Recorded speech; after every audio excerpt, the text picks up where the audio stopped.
Hello everyone, welcome back to all of you once again. आज हम discuss करेंगे chapter 10 part C, that is about urgent cases of nuisance और apprehended danger. Section 144, power to issue order in urgent cases of nuisance और apprehended danger. धारा 144 कहती है कि nuisance या आशंकित खतरे के जो भी अर्जेंट केसेस हैं उनमें आदेश जारी करने की शक्ति होगी किसको? डीएम, एसडीएम और एग्जीक्यूटिव मजिस्ट्रेट को। एग्जीक्यूटिव मजिस्ट्रेट कौन सा होगा? जिसे स्टेट गवर्नमेंट ने in this behalf specially empower किया हुआ है। सब सेक्शन फर्स्ट कहता है कि उन मामलों में जिनमें डीएम, एसडीएम या एग्जीक्यूटिव मजिस्ट्रेट को लगता है कि अंडर दिस सेक्शन कार्यवाही करने के लिए सफिशिएंट ग्राउंड है और इमीडिएट प्रिवेंशन या स्पीडी रेमेडी डिजायरेबल है, तो मजिस्ट्रेट जो है एक लिखित आदेश जारी कर सकता है जिसमें वो उन तात्विक तथ्यों का कथन करेगा जिनके आधार पर आदेश दे रहा है। आगे कहता है कि ऐसे आदेश की जो तामील होगी वह सेक्शन 134 की तरह की जाएगी। कैसे? अगर पॉसिबल हो तो समन की तामील की तरह, नहीं इस तरीके से हो पाती है तो उद्घोषणा करके। अब ये जो आदेश है इसके जरिए किसी व्यक्ति को कोई सर्टेन एक्ट करने से रोका जाएगा कि आप ये एक्ट ना करें।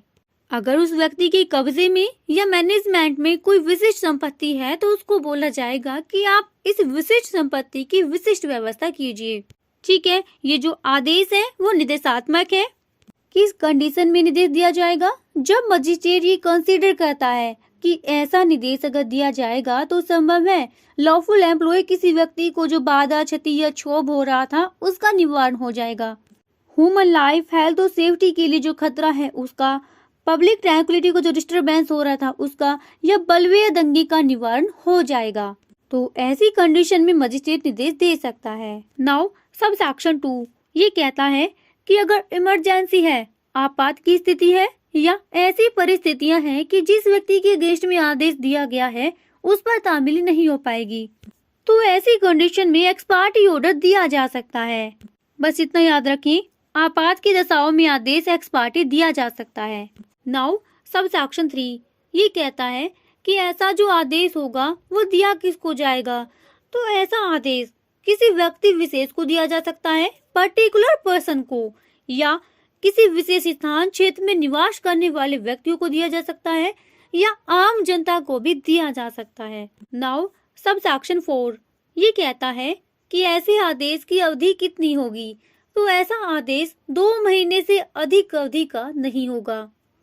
लेकिन इसका जो प्रोविजो है वो कहता है कि स्टेट गवर्नमेंट अगर आवश्यक समझे ह्यूमन लाइफ, हेल्थ और सेफ्टी से खतरे का निवारण करने के लिए अथवा बलवे दंगे का निवारण करने के लिए 6 महीने तक आदेश को और बढ़ा सकती है।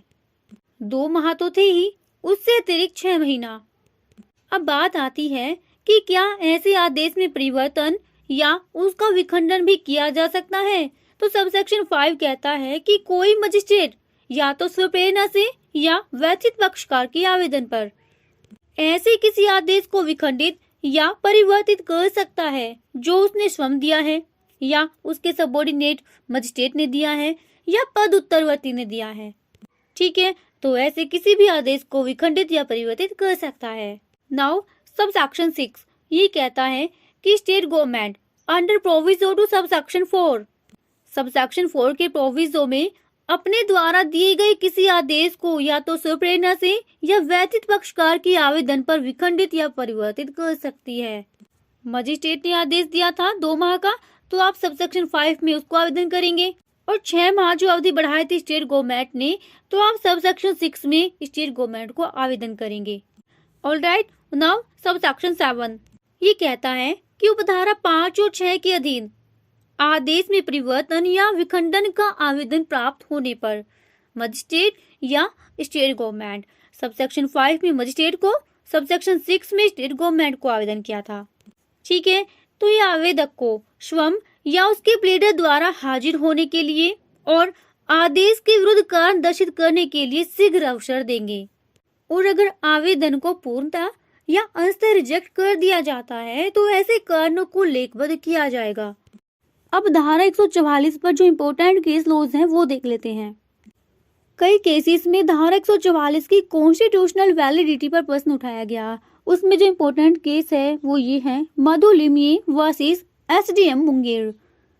इस केस में कहा गया कि धारा 144 के अधीन पूर्वानुमति कार्यवाही संविधान के अनुच्छेद 19 का उल्लंघन नहीं करती है, क्योंकि सभी प्रतिबंध लोक व्यवस्था और सामान्य जनता के हित में है, अतः धारा 144 संवैधानिक है।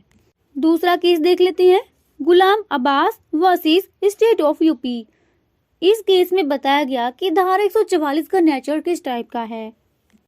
तो इसमें कहा गया कि धारा 144 के अधीन प्रदत्त आदेश प्रशासनिक प्रकृति का है, ना कि न्यायिक अथवा अर्धन्यायिक प्रकृति का।